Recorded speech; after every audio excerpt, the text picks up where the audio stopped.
After consent decree monitors slammed the NOPD's investigation into Vappie. And joining us now to break down what this reinstatement means for the consent decree and the mayor's public perception is David Jones. David. Lauren and Meg, look, the consent decree basically lays out, and it's an agreement between the Department of Justice and the NOPD governing reforms at the department toward constitutional policing. The federal consent decree monitors today were hesitant to say much on Vappie's reinstatement, but one political analyst says it's setting up even more conflict between the mayor and the DOJ.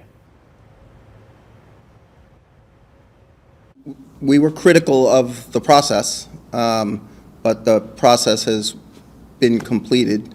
He's been reinstated. Officer Jeffrey Vappie has returned to his position on Mayor Cantrell's security detail. The investigation involving Officer Vappie has come to completion, and as it relates to that, reprimands have been delivered, and yes, Officer Vappie has been reinstated to resume his position as a part of my executive protection team. Thank you so much. She's drawing fire that it's really not necessary for her to draw. Vappie was seen at the mayor's side Thursday for the first time since he came under investigation by the PIB, the Public Integrity Bureau, NOPD's Internal Affairs Unit.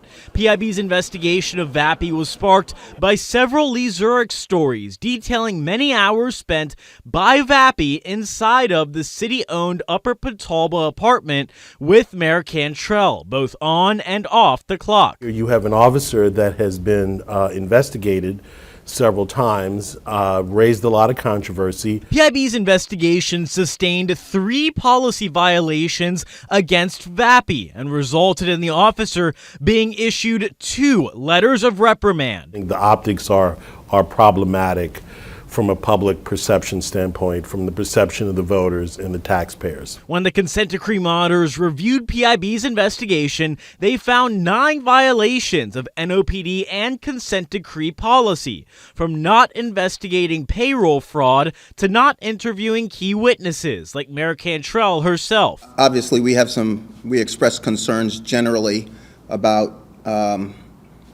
how the executive protection detail has been managed, but the assignment of an individual officer once his disciplinary proceedings are over, up to the NOPD. Because there are allegations of payroll fraud, there's a fairly high probability that other law enforcement agencies are investigating this officer. Dillard political analyst Dr. Robert Collins says Vappie's reinstatement on Cantrell's team could be problematic if he's being investigated by agencies outside of NOPD, which has not been confirmed. If you have the U.S. Department of Justice, the local U.S. Attorney's Office, the FBI conducting investigations into payroll fraud, at some point in time, those investigations could become public, and then it becomes even more of a distraction.